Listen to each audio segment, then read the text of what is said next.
بنگلہ دیشی فوج کے سربراہ جنرل وقاروزمان حقیقت میں کون ہیں؟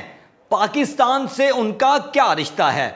بنگلہ دیش کی فوج کا سربراہ بنتے ہی آرمی چیف وقاروزمان نے اپنا حق ادا کر دیا اور بنگلہ دیشی عوام کا خون بہانے سے صاف انکار کر کے فاشسٹ حکمران حسینہ واجد کے ارادوں کو ناکام کر دیا۔ آرمی چیف نے عوام کی خاطر جانوں کی حفاظت کی اور وزیر اعظم حسینہ واجد کا حکم بھی ماننے سے انکار کر کے تاریخ رقم کر دی۔ آرمی چیف وقاروزمان کو ابھی آرمی چیف بنے 40 روز ہوئے، مگر انہوں نے اپنے ملک کی عوام کا خون بہانے سے صاف انکار کر دیا۔ جنرل وقاروزمان 16 ستمبر 1966 کو ضلع شیرپور میں پیدا ہوئے تھے۔ انہوں نے دفاعی خدمات کمانڈ اینڈ سٹاف کالج سے گریجویشن کیا۔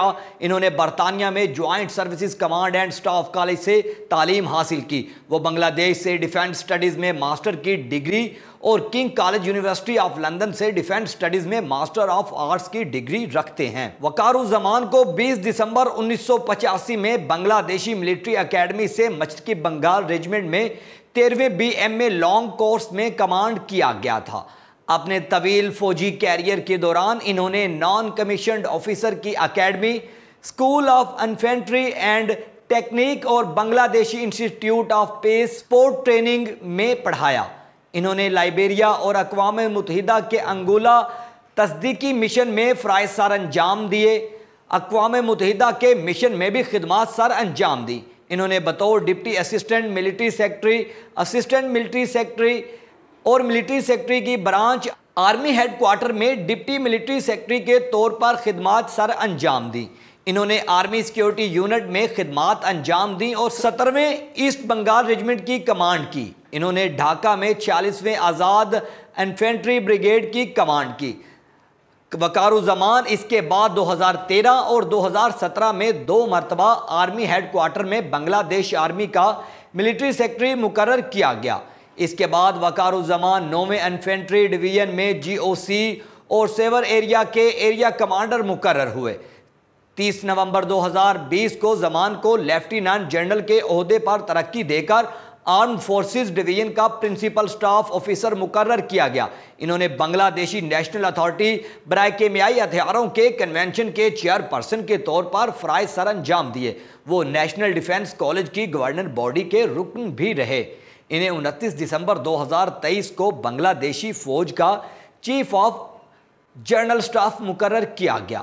جنرل وقار کو کنٹونمنٹ پبلک سکولوں اور کالجوں کی مرکزی رابطہ کمیٹی کے قائم مقام چیئرمین کے طور پر بھی تعینات کیا گیا، جبکہ 12 جون 2024 میں وہ آرمی چیف مقرر کر دیے گئے۔ جنرل وقاروزمان کی شادی بیگم سرہناز کمالکا رحمان سے ہوئی، جو مرحوم جنرل مستفیض الرحمان کی بڑی بیٹی ہیں اور اس جوڑے کی 2 بیٹیاں ہیں۔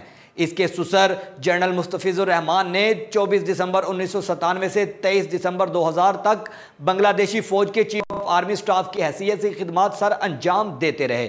وہ وزیر اعظم شیخ حسینہ کے چچا تھے، جبکہ قمرالزمان کی بیوی حسینہ واجد کی کزن ہیں، لیکن جنرل وقار نے حسینہ واجد سے رشتہ داری کو کوئی اہمیت دینے کی بجائے عوام کا بھرپور ساتھ دینے کا فیصلہ کیا۔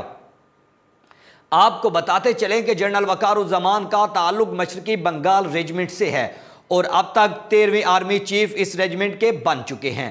مشرقی بنگال ریجمنٹ وہی ریجمنٹ ہے جس کو قیام پاکستان کے بعد 1948 میں قائم کیا گیا اور مشرقی بنگال ریجمنٹ نے 1965 کی جنگ میں لاہور سمیت کئی محاذوں پر جنگ لڑی اور پاکستان کی سرحدوں کی حفاظت کرتے ہوئے سب سے زیادہ بھارتی فوجیوں کو جہنم واصل کیا تھا، لیکن پاکستان کو توڑنے اور بغاوت کرنے میں بھی مشرقی بنگال ریجمنٹ نے ہی اہم کردار ادا کیا۔